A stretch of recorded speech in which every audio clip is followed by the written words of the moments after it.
this is Ryan from Lurker Paintball, otherwise colloquially known as Lurker. And we are going to go through today just some tech points about the new Ego LV1. It doesn't stand for Lurker valve, I kind of wish, but it's lever valve, which you should be able to see on the screen, hopefully, unless it's horribly washed out. Thank you, Apple. So, just a little bit about me for those that don't know. For about maybe the last 5 or 6 years, I've been involved in making different aftermarket upgrades. I started out with Intimidators. I've been a Bob Long fan a long time. And for a long time, I wasn't a Planet Eclipse fan. I felt that their guns lacked a certain refinement. And with this, the 8th generation of Ego, I was privileged to work with Jack Wood with some of the valving. Not too much, don't go overboard. But I've been very pleased with how this gun has turned out in terms of really bringing it not only up to par, but even ahead of some of the more advanced spool valve markers. So your G6Rs and your Cyborgs, for those of you that still think about Vikings, you know, the technology in these guns is surpassed those now. So I believe this is the most technologically advanced poppet valve marker you can buy right now. Although you probably can't buy it, but I have one, so we'll move on. So generally the things people want to know about when you start talking about a technical review about a gun is they want to know about the efficiency and then the operating pressure, how that's going to relate to the noise, and then the feel of the gun. And these are all things that I've focused on through my time in paintball. So the first thing, obviously Intimidator, eigenrams, looking at lighter reciprocating masses, and then some of the other things I've done lately, the shocker bolt, which has tremendous efficiency increases. So just briefly, I see a lot of misconceptions about what makes a gun have kick or have noise or be inefficient. So just very quickly, efficiency really only comes down to two things. It comes down to how fast can you open and close your valve? And that's it. So spool valve markers, traditionally, as long as the solenoid is activated, they're open. And so they have to resort to things like shutting off the dump chamber. And frankly, that's inelegant and disgusts me. And so the other part of efficiency, poppet valve markers obviously close their valves very quickly because they just rely on momentum to open it, and when that momentum runs out, the valve closes on its own. The other thing is how efficient is the air path. So something like Bob Long's first mark has the most horrible air path you'll ever see. It goes backwards and then around, and to some extent all poppet based markers have this problem, but there's a lot of stuff you can do to smooth that air path and lose a lot less energy in the process. So that's pre-expansion, certainly cutting down on vorticity and low pressure areas, that kind of thing. And so that's where experience with pneumatics, looking at simulations, stuff like that is really helpful in developing a gun. So the other thing is kick, and there's a perception that poppet valve markers have more kick. It's not necessarily true, but it's sort of a side effect of the valve action, because if you're using momentum to open a valve, that means the momentum has to change hands, one, pretty quickly, and two, you have to have a lot of it to open a valve to extract the energy you need.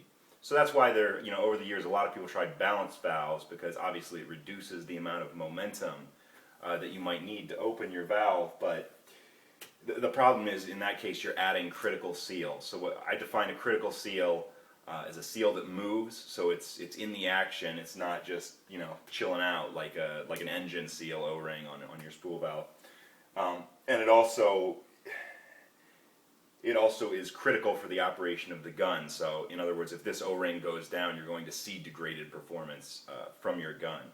So the beauty of all the tweaks, taken as a total, that Jack, and to some extent myself, have made to this gun have not added any critical seals. And if anything, the maintenance and reliability should increase with this gun.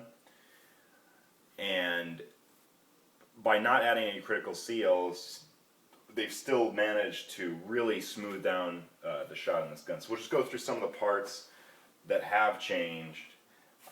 And we'll start here. If you can see, the volume chamber to the fore of the valve actually dips down into where the gun has a lot more meat in this area, which a lot of people might have noticed, but this is all holding air now. The LPR sits underneath this tube, so that would be kind of in this area here, but all of this has been just hogged out, and it has much more volume than previous Egos, which is something that they really desperately needed because they ran at very high pressures comparative to most high-end markers of the time, which pressure is not necessarily a bad thing, but it makes it difficult to make a quiet shot, and it makes it difficult to really control some of the parts in the gun because you're always going to have such large shifting forces. So you've got a lot of pressure on your valve. That all is closing your valve down, which means now you need almost 100 psi in your rammer to open it consistently, and it just makes everything a little bit more harsh than it needs to be. And so I think Planet Eclipse's philosophy regarding that was, we'll take a little bit of that harshness and we'll live with it because it's going to make our gun more reliable. If there's some dirt or a player hasn't lubed during a tournament or something, because there's so much force, the gun's able to overcome that. And so I think this generation is a lot more refined just in terms of realizing that maybe they don't have to go to that extreme. They can back off on those pressures and still get all the performance and all the reliability that they want. So the first part we're going to start with is the valve, which is what I had the most involvement with. So a few things that I wanted to point out. First, the poppet itself is it's a milled Delrin, and it seats. And you can see that the largest part of the poppet isn't sitting on the face, which is how a lot of valves have traditionally been. It actually is, it's out some, and so when the air is able to flow, it'll flow around this poppet, and it won't create such a low pressure vortex coming off kind of the bluff body of the valve. It's going to really just move smoothly into the valve, and then the same feature can be seen on the tail a little bit. Jack did a nice job ramping up into the air inlet. I would have liked to see a radial inlet, but it's another axis for a machine, so that's not something that you can really fault them on, and certainly the performance bears that out. Another thing I want to point out is the tail gland is larger. This is something that they did in the dart valve, and you first see in like G6Rs, and maybe Cyborgs, although I haven't paid that much attention to them. But when air enters this valve, it's acting on both of these faces, so by having a larger tail, it's helping the valve close more quickly, and that's going to knock down that valve dwell that we're talking about. And that's really going to give you that crispness and that efficiency to your shot. The next thing I want to point out is the way the valve spring is implemented is totally different. So springs are one of the worst things you can put in an air path because every coil of that spring is going to create tumbling air off of it, so it's unpredictable low pressure zones. Vortex shedding when you get into complex geometries is essentially random, so this should help with consistency, and as well as just getting more velocity because there's more high pressure in this area. And in addition, the captured spring is much lighter on this gun, so you could feel two things. Because of the lever, the travel when you do, people just do this with their finger, they move the bolt pin. It's much longer than you're used to because of the lever, which we'll talk a little bit about. But it's also very soft. It's about as soft as the spring that I include for my generation 1 to 3 Intimidator Eigenram, which is one of the softest poppet springs there is. You probably actually, the way this is set up, you could probably run it with no spring or some sort of, I have ideas about how that could be improved even further, but we won't get into that with this video. So the next thing I think people are really curious about is this lever, and how does this affect the dynamics of the gun? So really you can think about it from two ends. It's gonna affect the way the ram slows down. So because the lever is longer at the ram end and then shorter at the valve end, what you have is the ram has a longer distance to slow down, so it's not jerking to a halt. It's slowly and smoothly decelerating through the valve throw. And then the other thing it does is, this valve is huge. I mean, it's a sewer pipe. It's like the old impulse valves. And so you don't need as much throw to it. You can open just a little bit and really get pretty much an uninhibited flow. And so this valve has more force on it, but less throw. So that lets you open this huge valve surface, which is obviously taking more force from the pressure. And also what Jack's done is he has profiled this lever. So it's not just a straight lever action where the valve moves less and the ram moves more, which would have been nice to begin with. But also, at the very beginning of the stroke, the valve opens just a little more slowly, and because sound pressure, sound perception is defined by the difference in pressure over the difference in time, opening your valve more slowly will always make for a softer sound signature. And the human ear is very sensitive to leading edge effects, so it's an important consideration to the acoustics of the gun. And this is the quietest, I mean, there hasn't really been a quiet Ego, but this is a quiet Ego. It's a quiet gun, period. It sounds like a spool. If you're blindfolded, you probably think it was a spool valve. Another thing the lever allows is because the ram is now offset from the valve, it lets the grip come up higher. And when you move the grip closer to the axis of the barrel, you're going to have less felt recoil. The gun is also going to be, profile-wise, it's actually shorter than it was. You can see, when you grip it, it's right up where it wants to be.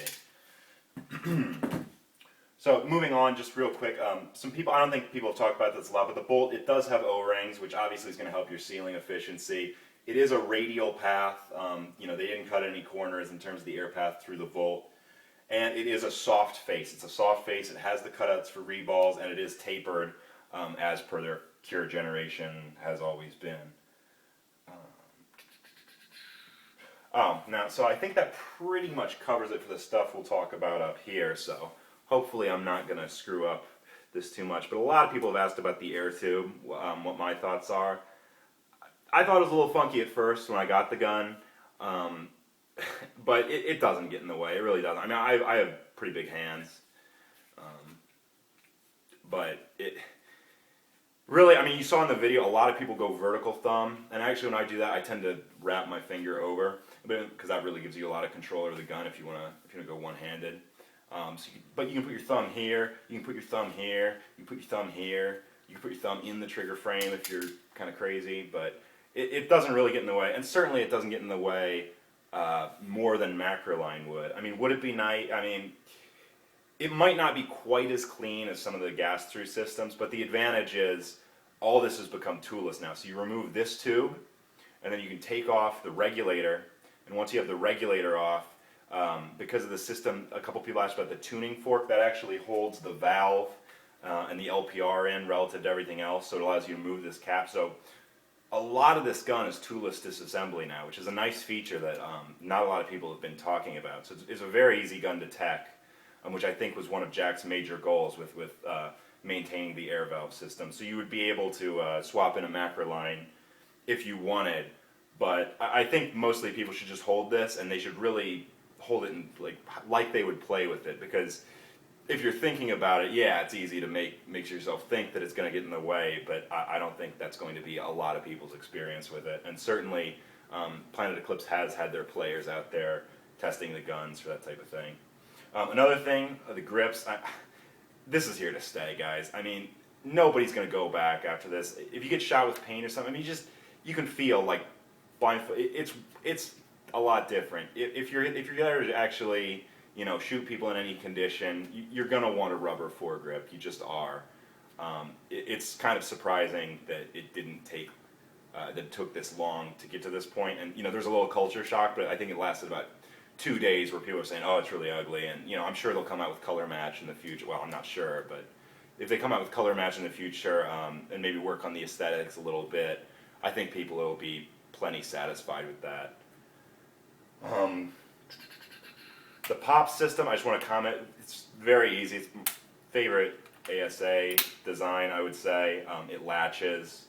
It's just nice. It is movable back and forth. I'm a pretty big guy. I might move it back. The barrel is a good barrel. I'm not going to sell many aftermarket barrels for this. This is a 689, which is gigantic for my taste. It's a 14.5 inch. It's about I want to say they're right around a 9-inch, probably a little less than a 9-inch control war maybe. The porting is progressive. It's very light aluminum construction. They include an O-ring to seal it, which I like. That helps with noise, and it also just helps fit and finish. I think that about does it for specific parts. One thing, the gun has been coming with 2 rammers. So this is actually the lighter rammer where they've taken some weight out from this area. Hopefully you can see that. it's not a tremendous difference. I would recommend using the lighter rammer because I always do. And when I got the gun, without adjusting the dwell or anything with the heavier rammer in it, to my ear, which is pretty well calibrated, it sounded like it was overdwelling a little bit, so I wouldn't have expected that stock out of the box to be tremendously efficient. So I would actually swap in your lighter RAM and then just tune and live with that, unless you have some special circumstance, like you're playing, like you don't own any lubricant, or or you play with the shop compressor in your gun or something, although this gun's pretty low pressure. Anyway, general impressions, it's pretty smooth for a poppet. It really is. It's quiet. I think it performs much better than a G6R, which at its price point it should. And I think those people that shoot Eclipse markers will be very happy with the gun. I think most people will be happy with the improvements, and really just generally, there's been a lot of thought put into this. And you don't always see that. I mean, certainly the whipping boy of the industry right now is Dye with, they tried something new with the NT, and it's a bad design to begin with. It just is.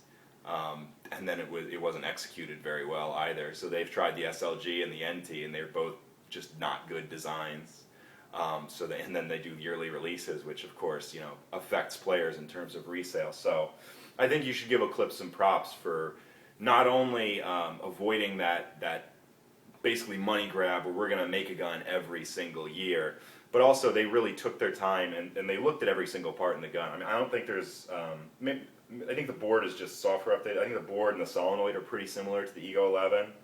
I do think the frame has been beefed up a little bit. It feels maybe like a little bit more solid than some of the previous frames, and I'm sure that given that they know that's a complaint and that they know people aren't buying the safety feature explanation, I'm sure they must have looked at that in terms of FEA and all sorts of torture testing. And finally, I think maybe if we can get some pictures of the gun. I don't know if seeing it in person is better, but I actually think the milling looks pretty sharp in person.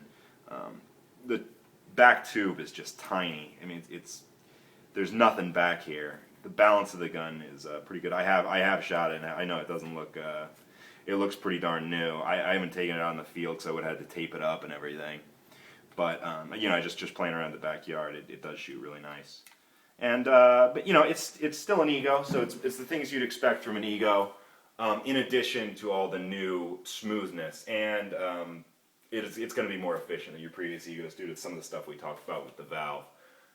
Because really, the previous Egos were not very well refined in terms of some of their dynamic elements.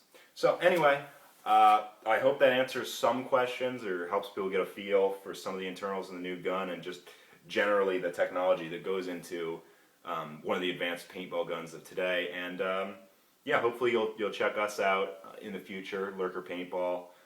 We're going to have some stuff for Planet Eclipse guns hopefully in the future, as well as some of our other, maybe some Lux and Mini and Axe stuff. So that's my plug, and I'm going to turn it off now.